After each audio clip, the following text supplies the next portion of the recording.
Kok bisa ya? Perasaan tadi aku sudah bawa handuk. Batin Tejo bingung. Begitu ia membuka pintu seketika, ia hentikan gerakan. Tercekat. Di depan pintu kamar mandi berdiri wanita bergaun putih lusuh. "Sebentar, aku keluar dulu," ucap Tejo sambil mencari celah dan lewat di pinggirnya. Ternyata banyak wanita-wanita yang sudah antri di depan kamar mandi.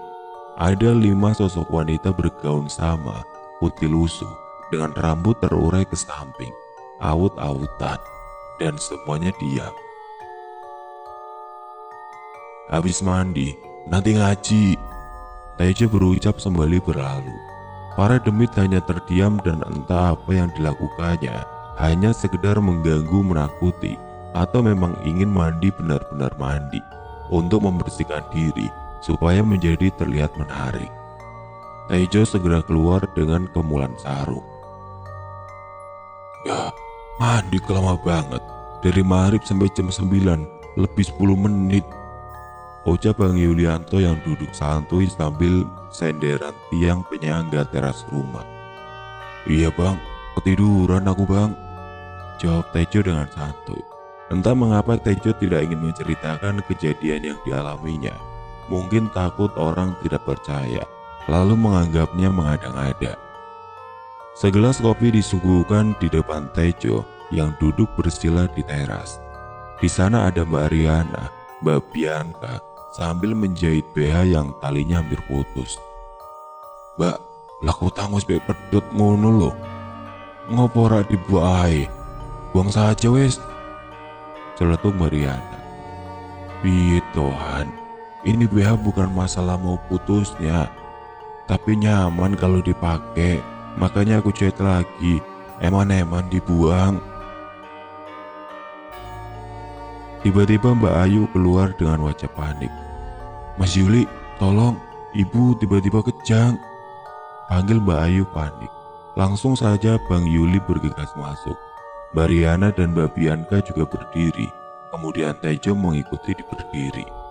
Tejo tampak mengerutkan dahi. Apakah ibunya memang sudah lama sakit apa baru saja? Batin Tejo. Semua panik dan masuk untuk mengecek keadaan. Tejo akhirnya menguntit di belakang orang-orang. "Kupikir Mbak Ayu cuma tinggal sama anaknya." Terlihat Bang Yuli sigap sedang menangani ibunya Mbak Ayu. Begitu hendak dipegang yang tadinya ibu hanya terdiam sambil melotot dan menggeram, merapatkan kedua rahangnya. Tiba-tiba ibu itu tengkurap dan kedua tangannya mencengkram kasur, sambil terus menggeram, mengeluarkan suara geraman. Suaranya makin keras dan membuat Bang Yuli sedikit mundur. Semua orang ikut mundur agak ngeri takut. "Mas Tejo, gimana ini?" ucap Bang Yuli ketakutan.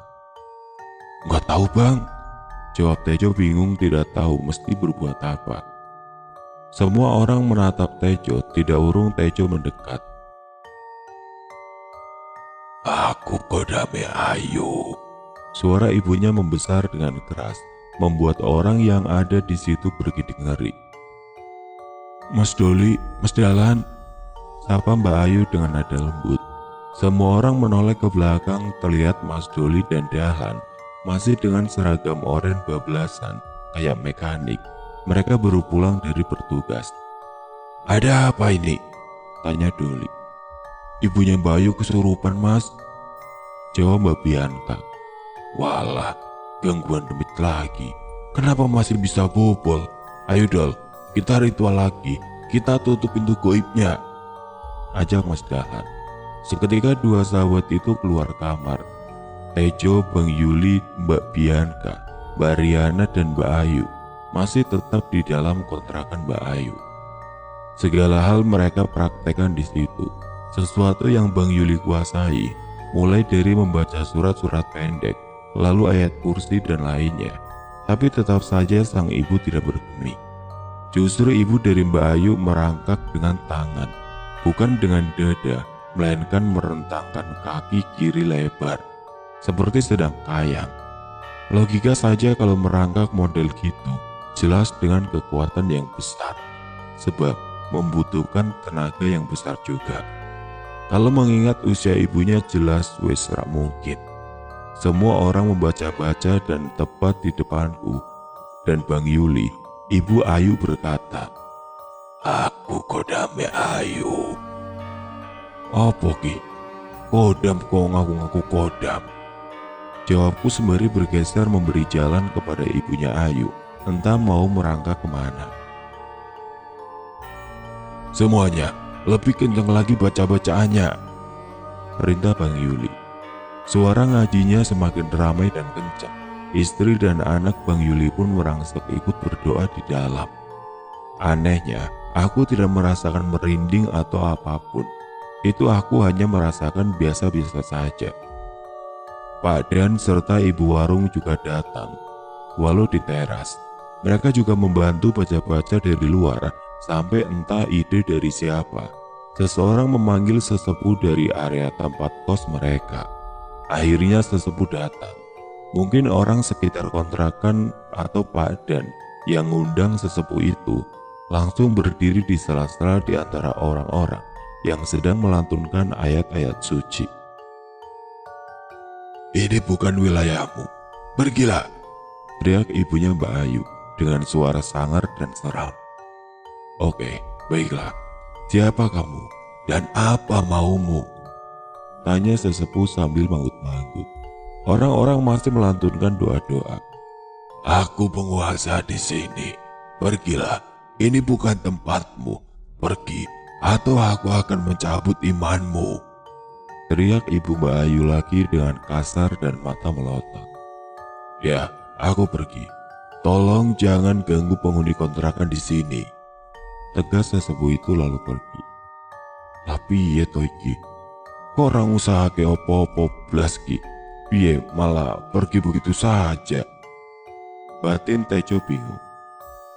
Bukannya sembuh atau sadar, si ibu malah ngamuk membentak, lalu menunjuk-nunjuk orang-orang satu persatu. "Kau Riana, cukup kau berzina. Rezeki yang kau terima tidaklah bagus. Kau Bianca, kau terlalu lugu untuk hidup di dunia ini.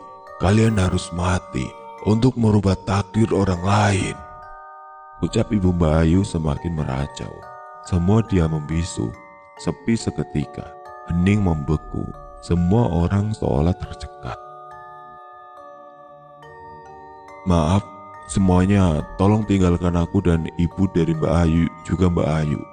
Wis, terima beres penting waras," ucap Tejo tiba-tiba.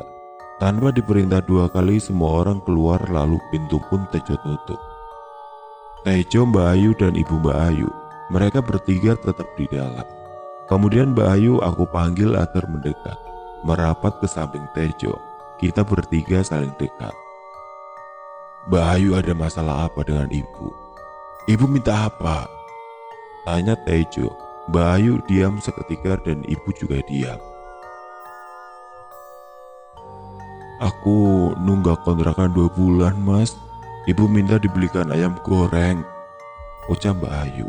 Seketika Tejo langsung menyela jawaban Mbak Ayu. "Stop, op. Jangan diteruskan Mbak," jawab Tejo sembari memukul lantai keramik 2 kali dengan kuat. "Ya Allah, ini cobaan apa?" ucap Tejo sembari meneteskan air mata. Seketika Mbak Ayu menangis disusul ibunya juga menangis. Rupanya ibunya Mbak Ayu langsung tersadar sesaat setelah Tejo menghentakkan kakinya dengan keras ke lantai. "Maafkan ibu nak, maaf," ucap ibu sadar dengan kenyataan bahwa memang Mbak Ayu bebannya terlalu berat. Mbak Ayu hanya pekerja salon yang harus mencukupi kebutuhannya bersama anak dan ibunya. Aku berdiri dan melihat sekeliling. Dapur terlihat rapi dan tidak ada apa-apa. Pendaringan kosong dan perabot bersih semua. Piring dan gelas bersih airnya. Tidak ada aktivitas masak-memasak, hanya ada galon air. Tejo akhirnya pergi ke kamar mandi untuk cuci muka agar tidak ketahuan kalau habis menangis. Tiba-tiba Mbak Ayu sudah di belakangnya sambil berkata, "Jangan beritahu yang lain mas," ucap Mbak Ayu. "Jangan khawatir Mbak, Aku tahu apa yang kau rasakan. Sesaat setelah Tejo menyelesaikan kalimatnya, tiba-tiba asap hitam bergulung-gulung, lalu membentuk sesosok hitam, kemudian menyerang Tejo. Keduanya akhirnya terlibat perkelahian. Tanpa diperintah, Ayu menyeret ibunya keluar kamar. Perkelahian terus berlangsung hingga keduanya tiba-tiba berhenti sambil bernapas terengah-engah. Aku tahu kau sudah capek. Ayo, menyerah saja. Lek ora apa njaluk tak tumpahi kaya si pocong. Ucap Tejo mengancam. Ah, apa kamu pernah sama pocong? Jawab sosok hitam itu. Pernah berkali-kali. Pocong mana yang gak kenal aku? Kalau yang cantik tak rayu, tak telanjangi, tak tidurkan, tak tonton terlebih dahulu, baru tak